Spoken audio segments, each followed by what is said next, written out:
अपने भाई लोग को देखो पुलिस ने कैसा डिटेन किया। Mumbai police, Mumbai Mira road police अपने दुर्गेश भाई को डिटेन किया इधर। हाँ ये देखो,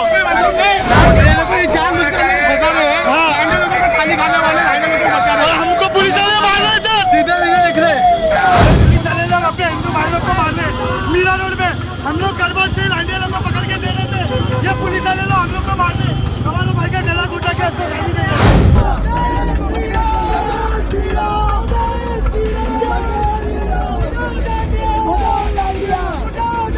वीडियो लिया चल रहे हैं चीजें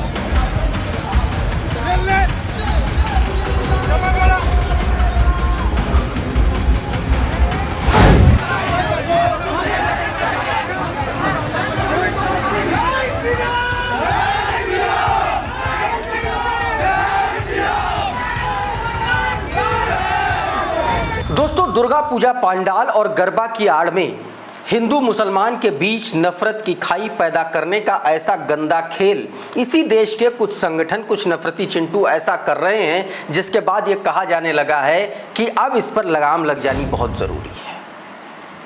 मैं आज आपको 2-3 तस्वीरें दिखाऊंगा, मुंबई की कुछ तस्वीरें और एक तस्वीर मैं हैदराबाद की दिखाऊंगा।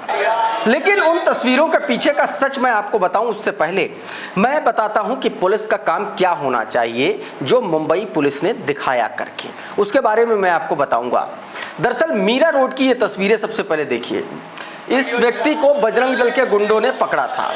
कहा यह जा रहा है बजरंग दल के गुंडे जबरदस्ती, ना ये आयोजक ना कोई, जबरदस्ती ये गरबा में घुस गए, दुर्गा पूजा पंडाल में घुस गए और वहां पर लोगों से उनका धर्म, उनके नाम के आधार पर उनको कलावा बंधवा रहे हैं, उनको टीका लगा रहे हैं। इस तरीके की उन्होंने घटनाएं की और जब ये लड़का पकड़ा गया तो इसको गाली गलौज करके, मार पीट करके बाहर निकाल दिया और निकाला तो निकाला, पुलिस को बुलाया।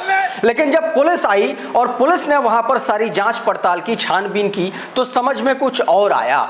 समझ में दरअसल ये आया कि यही नफरती चिंटू हैं जो हिंदू मुस्लिम के नाम पर वैमनस्य फैलाने की कोशिश कर रहे थे। फिर उसके बाद इन्हीं नफरतियों को भर ले गई मुंबई पुलिस। अब ये तस्वीर देखिए जरा, देखिए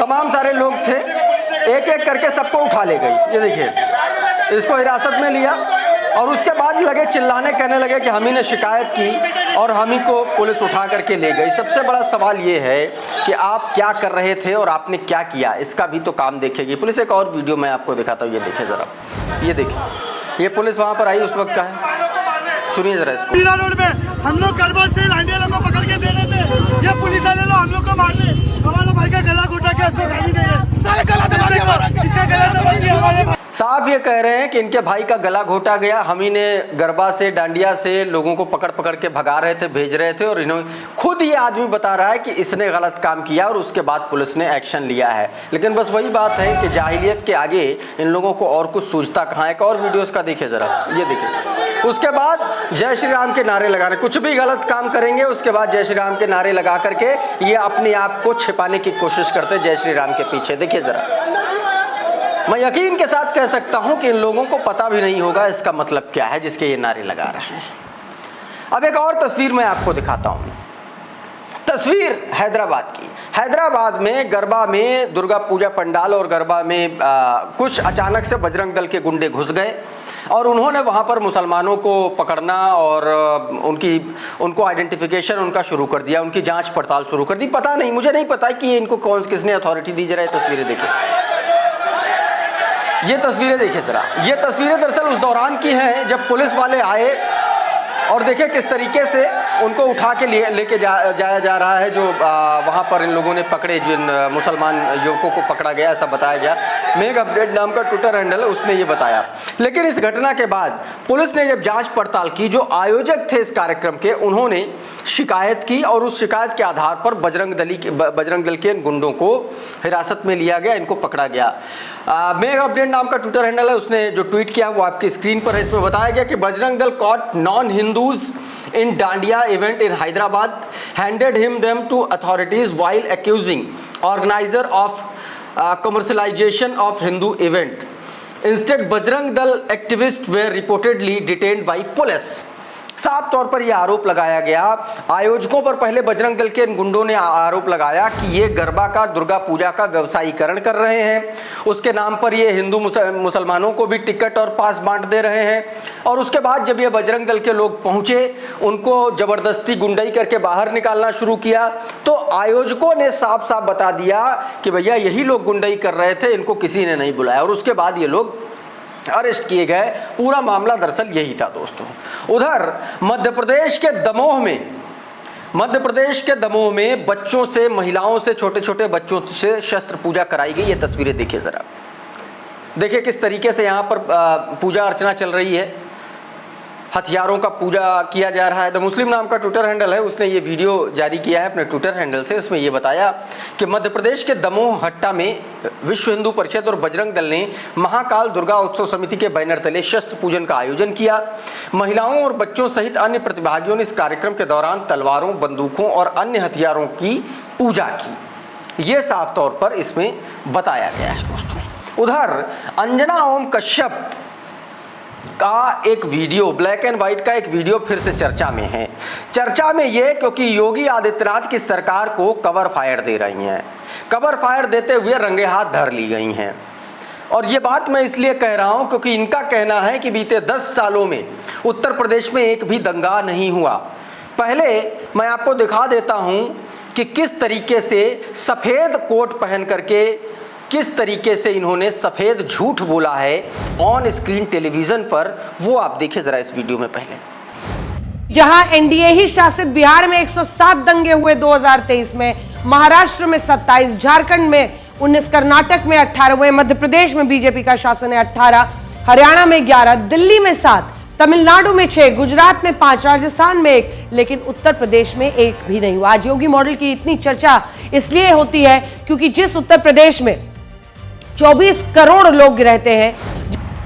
अंजना ओम कश्यप ने इस वीडियो में साफ साफ लफ्जों में कहा कि भाई योगी आदित्यनाथ की सरकार पूरी तरीके से पाक साफ है, कोई दंगा नहीं हुआ। इस पर सूर्या समाजवादी ने एक ट्वीट किया, लिखा अभी पिछले साल ही बहराइच में सांप्रदायिक दंगे हुए थे, सैकड़ों घर जला दिए गए थे, कुछ जानें भी गई थी। संभल और बरेली जैसे कई जिलों में दंगे हुए हैं, लेकिन यूपी में कोई सांप्रदायिक दंगा नहीं हुआ। बेशर्मी की सारी हदें पार कर दी गई। साफ तौर पर सबसे बड़ी बात यह है कि इनके जैसे पत्रकारों को, जिनको हजारों लाखों लोग देखते हैं, इनकी शर्म और हया पता नहीं कौन सी कब्र खोद करके उसमें डाल दी गई है। बची ही नहीं बची।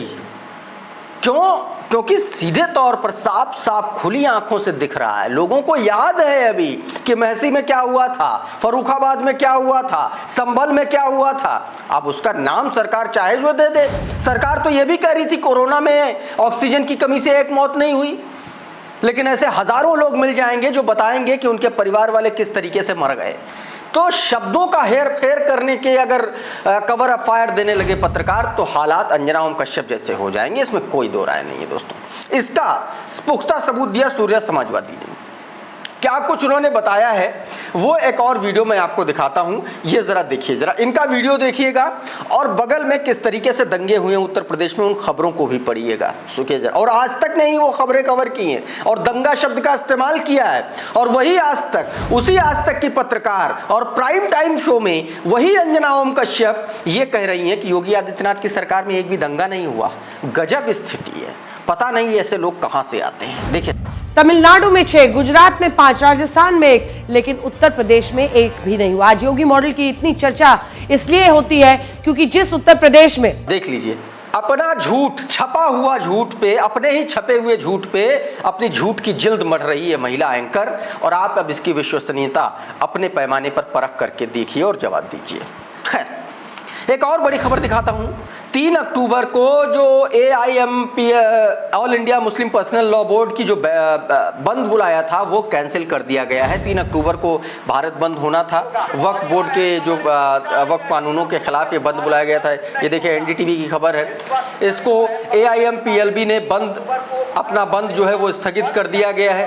वक्फ कानून के खिलाफ ये बंद बुलाया गया था, लेकिन अब वो कैंसिल कर दिया गया है क्योंकि कई सारी ऐसी घटनाएं चल रही हैं जिसमें सीधे तौर पर तमाम सारे मुस्लिम्स फंसे हुए हैं। खास तौर पर आई लव मोहम्मद का जो कैंपेन है उस मामले में जिस तरीके से कार्रवाइयां हो रही हैं, मुंबई से लेकर के उत्तर प्रदेश तक तमाम सारे ऐसे घटनाक्रम हैं जिसमें सैकड़ों मुसलमान हिरासत में लिए गए हैं, गिरफ्तार किए गए हैं, दर्जनों मुकदमे दायर किए गए हैं। तो ऐसे में all India Muslim personal law board ने जो 3 अक्टूबर को यानी कि जो कल उसने अपना बंद बुलाया था उसको स्थगित कर दिया है। ये एनडीटीवी की खबर है। उधर कांग्रेस ने और कांग्रेस पार्टी के राष्ट्रीय अध्यक्ष मल्लिकार्जुन खड़गे ने प्रधानमंत्री नरेंद्र मोदी और आरएसएस को फिर से एक बार एक्सपोज कर दिया। हुआ दरअसल ये कि नरेंद्र मोदी एक कार्यक्रम के दौरान ये बयान देते हुए पकड़े गए जिसमें वो कह रहे थे कि आरएसएस के लोग, संघ के लोग फ्रीडम फाइटर थे। इसी बात पर कांग्रेस को गुस्सा आया और कांग्रेस ने चढ़ाई कर दी भारतीय जनता पार्टी के ऊपर सबूतों के साथ। क्या कुछ प्रधानमंत्री नरेंद्र मोदी ने कहा है वो पहले सुनिए, और उसके बाद मल्लिकार्जुन खड़गे ने कैसे नरेंद्र मोदी को एक्सपोज कर दिया, उनके झूठ को कैसे एक्सपोज किया वो भी सुनिएगा। देखिए सर, आजादी की लड़ाई की कितने ही स्वतंत्रता सेनानियों को संघ संरक्षण देता रहा, उनके साथ कंधे से कंधा मिलाकर काम करता रहा। ये आरएसएस वाले तो देश के आजादी के खिलाफ थे। बोलो कितने लोग तुम्हारे जेल में गए, बोलो तुम्हारे लोग कितने सूरज पे चढ़े। तो इस तरीके से दोस्तों आरएसएस की पोल खोल दी सरेआम। उधर आज तक के ही कार्यक्रम में कांग्रेस पार्टी के प्रवक्ता ने आरएसएस की विचारधारा, जिसको सीधे तौर पर कहा गया कि जो लोग कहते हैं कि गोली मारो सीने में, गांधी जी के हत्यारों पर जिनके आरोप लगे, हत्या के आरोप लगे, उनको लेकर के कांग्रेस पार्टी के प्रवक्ता ने आलोक शर्मा ने जबरदस्त तरीके से लताड़ लगा दी राष्ट्रीय स्वयंसेवक संघ और भारतीय जनता पार्टी की। बताया कि कैसे कांग्रेस पार्टी ने आरएसएस पर रहम करके, दया करके किसी तरीके से मुख्य धारा में लाई, लेकिन आरएसएस जो है अपने क्रियाकलापों और कर्मों से कभी बाज नहीं आई। सुनिए जरा। आज इनका क्या काम रह गया, जिन्होंने बापू के सर पर, सीने के अंदर गोलियां मारी हों, जिस विचारधारा ने अंबेडकर के पुतले जलाए हों, जो भगत सिंह को अराजक कहते हों, आज वो कह रहे हैं साहब राष्ट्र प्रथम है हमारे लिए। तो दुर्भाग्य यह है कि प्रतिबंध लगने के बाद भी कांग्रेस ने कहा कि आइए आप मुख्य धारा में शामिल होने का प्रयास कीजिए, लेकिन उसके बाद भी नहीं सुधरे। आज भी वही काम कर रहे हैं। मुझे इस बात को कहते हुए गर्व है कि इनकी एक चीज में निरंतरता है 100 साल से, और वो क्या है? नफरत फैलाने में। ये बात दोस्तों सीधे तौर पर आलोक शर्मा ने कही है। उधर रूबिका लियाकत, जानते हैं आप रूबिका लियाकत को? रूबिका लियाकत चाहे वो इंटर्न हो, चाहे वो कोई युवा हो, चाहे वो कोई बच्चा हो, हर व्यक्ति, एक कहावत है ना, हर धान 22 पसेरी तौल दी जाती है। एक बच्चा आया और उसने रूबिका लियाकत को आईना दिखा दिया कि किस तरीके से वोट चोरी से लेकर के सड़कों में किस तरीके से करप्शन किया गया। उसने पोल खोली तो रूबिका लियाकत कैसे बिलबिलाते हुए, एकदम झंझलाते हुए, ऐसा लग रहा किसी ने दुखती रग पर पैर रख के मसल दिया है, उस तरीके से बिलबिलाहट हुई। देखिए जरा रूबिका लियाकत को। इंडिया का जेनजी नेपाल के जेनजी जितना नाखुश या नाराज है? No sir. बताइए, एक्सप्लेन। मैम अभी नेपाल जितने बुरे हाल नहीं है मैम, अभी सही हाल है इंडिया के, बट जो मैम स्कैम्स हो रहे हैं मैम वो छुपा दिए जा रहे हैं न्यूज़ के द्वारा। स्कैम बताओ। जैसे मैम वोट चोरी वाले स्कैम 10 स्कैम तो होंगे हमारे पास, चलो गिनते हैं। पहला तो आप ये सोचिए कि किस तरीके से रूबिका लियाकत भारतीय जनता पार्टी के एजेंट के तौर पर काम करती हैं। इस बयान में कम से कम ये समझा गया।